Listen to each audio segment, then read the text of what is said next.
What's going on, YouTube? Ferocity here. Hope you guys are doing well.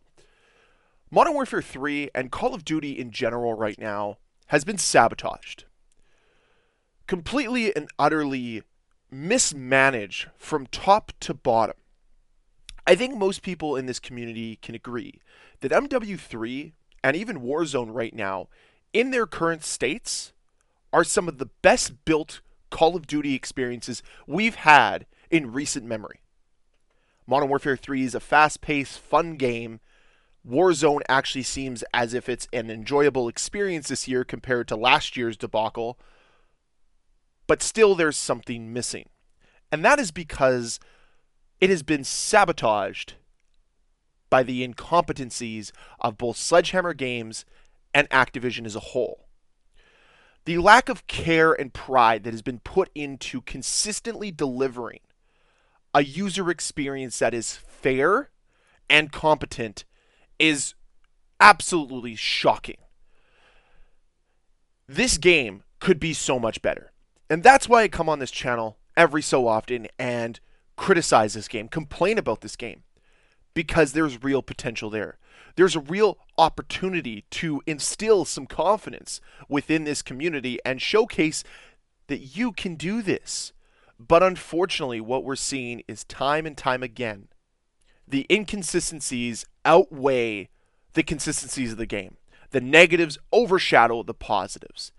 And that sucks. Because going into Modern Warfare 3, there was some hope. There was some real hope that maybe Sledgehammer Games has this. They were saying all the right things. They were releasing all the right content. The beta was enjoyable. But what we didn't know was how they were going to handle day-to-day operations, and that is where they failed. When it comes to the game being built the way it's been built, it's great. It's the best post-Warzone game outside of probably Black Ops Cold War.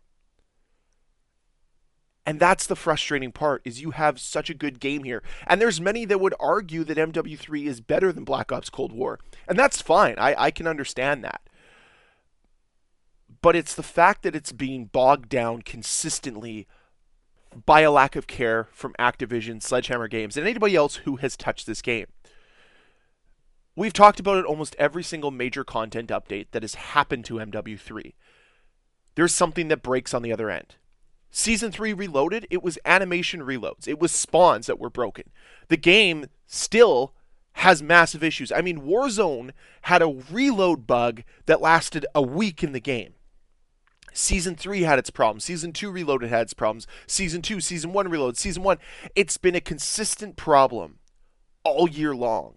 And they have yet to push out an update that doesn't break something. I can understand minor bugs. Like, heck, I would normally give a pass to that Warzone bug because it's not that big of a deal. But it's the fact that every single update, something like that occurs where I can't give it a free pass. It's impossible to. And it's just highlighting the amount of sabotage that has happened to this game. And I mean, we could get into the massive amounts of cheating that are still occurring in Call of Duty right now. They don't have a handle on it. They don't have a grasp on it. And it's a major deterrent for their game. Heck, we could talk about the servers and how awful they are. And the fact that matchmaking is as broken as ever, especially in ranked play. But these are the problems that have been outlined all year long. And what happens is, we point them out, we consistently talk about them, and nothing changes. And that is why I'm bringing up the word sabotage today. Because that is what's happening to Call of Duty. This game could be so much better. It could be such a better experience for everyone involved. But unfortunately, what we're being shown, what has happened, is a studio, a publishing team that has shown their hand and have decided that they don't care. They don't care about addressing the core issues of this game. They have decided instead to let the game live on with its own merits, and they're not going to do what the community has requested. Because I guarantee you this, they come out tomorrow with the spawn update, people are going to come back and play the game. They come out tomorrow and say they've made some tweaks to the netcode. People will come out and play. They come out tomorrow and say they have loosened the restrictions of skill-based matchmaking because, quote unquote, we hear you. People will come back to the game. They would get that key thing that they want, which is player retention over player population for some reason. I don't really know why. And that would lead to an improved space for everybody. But unfortunately, they're not going to do that, which is why I bring up the word sabotage. Because they're actively working against their own best interests. When they decide to, once again, release an update that breaks their game, working against their own best interests. They're throwing money down the toilet because they've decided we're not going to do this, which leads to players not playing your game, which means they're not spending money on your game, which is the one thing you want. They don't really actually care how many people play their game. They care how many people are spending money in the game. And when that continues to dwindle because you cannot release a competent update, because you cannot maintain a certain level of stability within your game, you're going to lose money. And I don't know why no one over at Activision has figured that out yet. Maybe a little bit more care, maybe a little bit more polish going into these updates, going into this game as a whole will lead to more revenue. These are some of the richest people out there. Like, they're getting paid so much money and they can't figure this out. It blows my mind.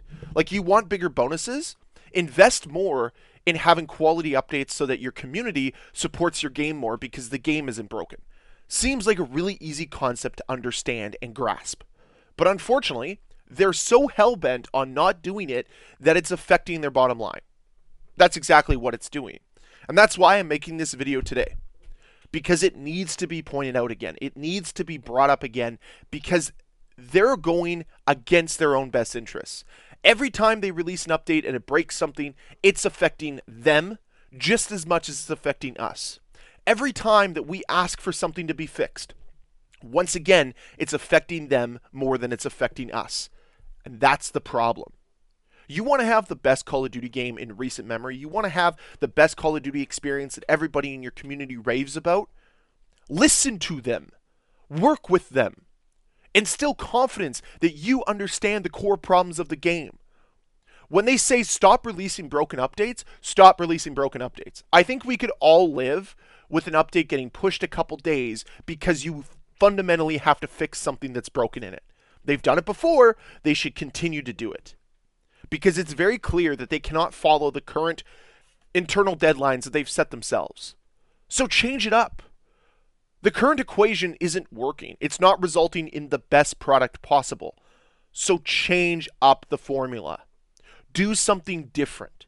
And this is why I hope that something changes with Treyarch's game this fall. Because this level of incompetency and self-sabotage cannot continue if this franchise wants to continue to succeed. We have a great game in MW3. There's no denying that. But it continues to be overshadowed by all of the negatives that seep into this game every so often. Every time you boot it up, you're reminded the spawns stink, the netcode sucks, the servers suck, the matchmaking sucks, there's cheaters running rampant in the game.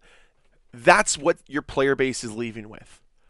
Every time they play the game, they're not leaving satisfied. They're leaving frustrated, disappointed, asking questions that they need answers to, and you're just ignoring them altogether. You're pretending that everything's all hunky-dory. Look at the sales. Look how many new operator skins we have. Look how well they're selling. Look at what the collections are doing for our bottom line. Great. Again, I've said it myself. I could sacrifice the overall identity of the game, the immersion that I used to experience with a real wartime simulator, if it led to a better game, if it led to less problems. But it hasn't. It has not made the game more polished. It has not made the game better. And that's the issue. That's why I'm against all of this new stuff going into the game, because it hasn't done anything to improve the core of the game, the core of the experience. Yes, Modern Warfare 3 is a better game than Modern Warfare 2. Hands down. But that does not mean that they get a free pass to do whatever they want and ignore the community again. The reason why MW3 is better than MW2 is because they listened to the community. They applied changes that the community deemed necessary for MW3 to succeed. And because they made those changes, it made the game better. But it is still being bogged down and frankly sabotaged by the lack of action on the other criticisms this community has. So it's time to wake up, Activision. It's time to wake up, Sledgehammer Games.